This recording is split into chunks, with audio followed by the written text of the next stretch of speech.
Hello everybody, today we will read chapter 10 Two Old Men, दो बूढ़े व्यक्ति. So let's start reading. This is a well known story written by Leo Tolstoy. एक बहुत ही famous story है जो Leo Tolstoy द्वारा लिखी गई है. He wrote a simple story about two Russian peasants, Efim and Alicia, who decided that before they die they must take a pilgrim to Jerusalem. उन्होंने एक छोटी सी ये कहानी दो रशियन के ऊपर किसान के ऊपर लिखी है जिनका नाम एफिम और एलिशा था, जिन्होंने वादा किया था एक दूसरे से कि मरने से पहले वो जेरूसलम, एक धार्मिक स्थल है, वहाँ वो दोनों जाएंगे. This story states that the best way to keep one's vows to God and to do His will.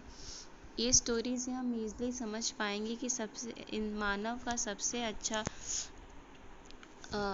भगवान को खुश रखने का और उसकी मर्ज़ी करने का सबसे अच्छा तरीका ये है कि वो अपने आसपास के इंसान को खुश रखे और उनकी मदद करके उनके सारे दुख को दूर करे. अगर आप चाहते हो कि आपसे भगवान प्रसन्न हो, आपसे गॉड प्रसन्न हो, तो उनको खुश करने के लिए आप अपने इर्द गिर्द लोगों की मदद करिए और उनको खुश रखिए. अगर आप दूसरों को खुश रखेंगे, भगवान आपको खुश रखेंगे. So let's start reading the story. There were once two old men. दो किसान थे. One of them was well to do peasant named Efim. जिनमें से एक जो था काफ़ी अमीर और अच्छा किसान, काफ़ी अमीर था और जिसका नाम अमीर किसान था और जिसका नाम एफिम था. He was a serious man, और वो काफ़ी ज़्यादा सीरियस रहता था. Elisha was neither rich nor poor, और दूसरा व्यक्ति था जिसका नाम एलिशा था, जो कि ना गरीब था ना ही अमीर था, और वो he was a kindly and cheerful old man. वो काफ़ी नर्म और खुश मिजाज टाइप का व्यक्ति था. The two old men had taken a vow to go on a pilgrimage to Jerusalem together, but Ephraim could never spare the time. तो दोनों बूढ़े व्यक्ति ने एक दूसरे से वादा किया था कि वो जेरूसलम जाएंगे साथ में, बट एफिम के पास वक्त नहीं होता था, तो वो लोग जा नहीं पा रहे थे. At last Alisha succeeded in persuading his comrade.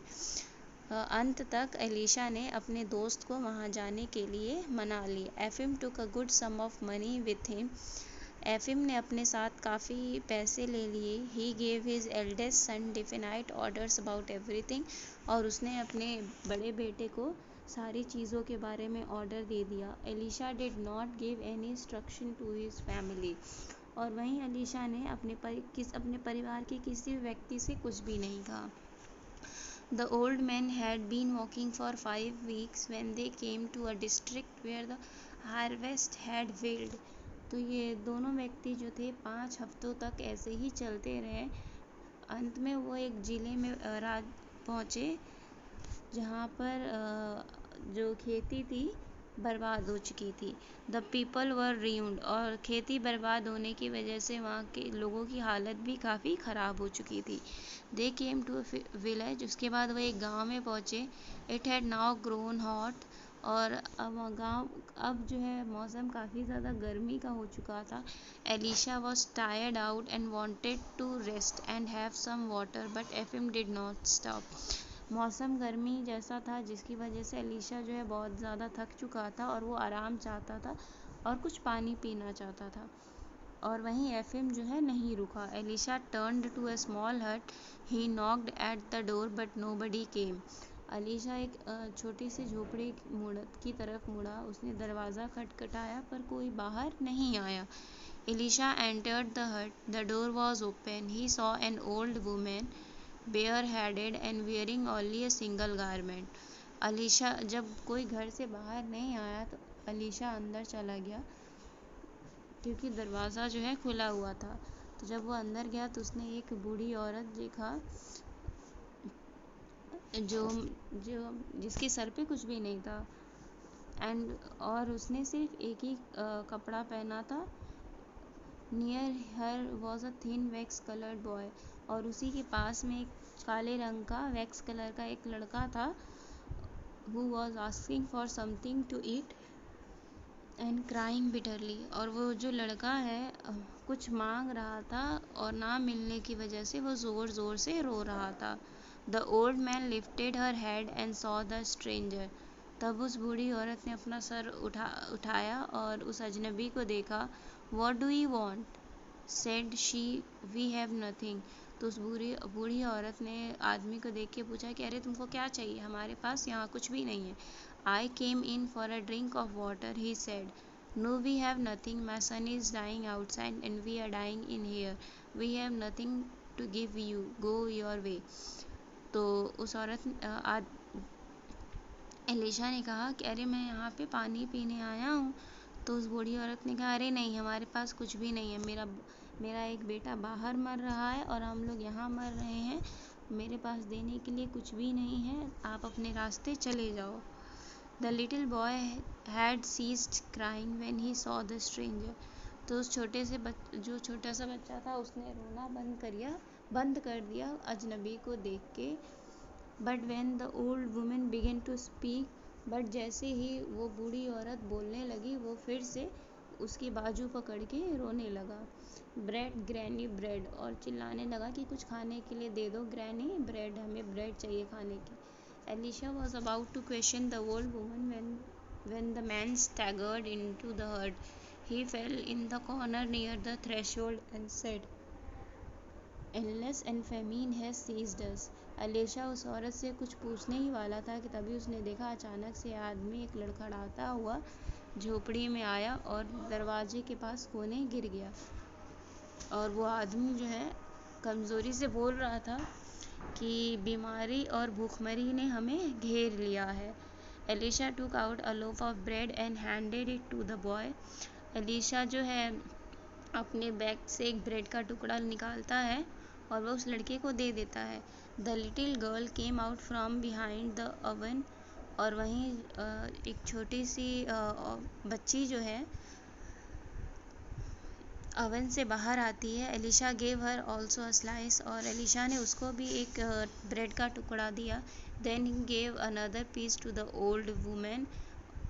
Elisha ने एक और ब्रेड का टुकड़ा उस बूढ़ी औरत को दे दिया और उसके बाद वो पानी की तलाश में चला गया और वो पानी लेके आया। The children and the old women ate some more bread with the water, और पानी के साथ वो बूढ़ी औरत और बच्चे ने और ब्रेड खाए। Elisha went to the village shop and bought some millet, salt, flour and oil. Elisha उस गांव की दुकान में गया, किराने की दुकान में गया, वहाँ से कुछ मिलेट लिए, नमक लिया, आटा लिया और ऑयल लिया। ही फाउंड एन एक्स, और उसको कहीं से एक एक्स मिल गया जिससे कि उसने कुछ लकड़ियाँ काटी और आग का इंतज़ाम किया। Then he gave the starving people a meal, और उसके बाद उस आग पे उसने खाना बनाया और उन भूखे लोगों को खाना दिया। Elisha gave up the thought of overtaking his comrade that day. Elisha ने अपने दोस्त का उस वक्त उसको उसके साथ जाना ज़रूरी नहीं समझा और इस वजह से वो इन लोगों के साथ पूरी रात रुक गया। In the morning he got up and began doing the house work just as if it were his own home, और सुबह उठकर भी वो घर के काम करने लगा ऐसे जैसे कि उसी का घर हो। He remained there one day, then another day and then third day. वो 3 दिन तक वहीं रुका। He bought a horse and a cart for them, और एलिशा ने उन लोगों के लिए एक घोड़ा और एक बग्घी खरीदी। When he made proper arrangement he left the हट विदाउट टेलिंग एनीबडी। जब उन लोगों के लिए उसने सारे काम कर दिए उसके बाद वो उन लोगों बिना बताए वहाँ से उस घर से चला गया। Now his money was spent, अब उसके जो सारे पैसे थे वो खर्च हो चुके थे और जिसकी वजह से उसने जेरूसलाम जाने का आइडिया जो है छोड़ दिया और वो अपने गांव वापस लौट आया। When Elisha reached home, his family were delighted to see him and all wanted to know what had happened, but Elisha did not tell them. जब वो घर आया तो उसके सारे परिवार वाले एलिशा को देख के काफ़ी खुश हुए और वो जानना चाहते थे कि क्या हुआ, क्या कैसे गया, बट एलिशा ने किसी को कुछ भी नहीं बताया। It was not God's will that I should get there, said he. I lost my money on the way. Alisha ने भगवान की मर्जी ही नहीं थी कि मैं वहाँ जाऊँ, जिसकी वजह से मेरे रास्ते में ही सारे पैसे गुम हो गए. While Alisha stopped behind in the hut with the sick people, Efim waited for him. Alisha जो है जब वो आदमियों के जब उन गरीब और बीमार लोगों की मदद कर रहा था तो एफिम उसका इंतज़ार कर रहा था. और जब उसको लगा कि but his comrade did not come so he went on and on. जब एफिम का साथी नहीं आया तो वो भी आगे चल दिया, वो अपना सफ़र उसने पूरा किया. On the third day he reach Jerusalem. तो तीसरे दिन जो है एफिम जो है जेरूसलम पहुंच गया. Then after dinner he visited the holy place. और जेरूसलम पहुंचने के बाद रात का खाना खाने के बाद वो जेरूसलम की सारी मंदिरें, सारे पावन स्थल घूमने लगा. He entered the holy gate with the crowd. He went to the tomb cut in the rock. He stood looking in front of him, praying and every now and then feeling for his purse. तो वो सभी भीड़ों के साथ एक मंदिर में चला गया जो कि पत्थरों के बीच बनी हुई थी. और हर पूजा करते करते हर 5-10 मिनट में वो अपना पर्स भी चेक कर रहा था कि कहीं उसका पर्स ना गायब हो जाए.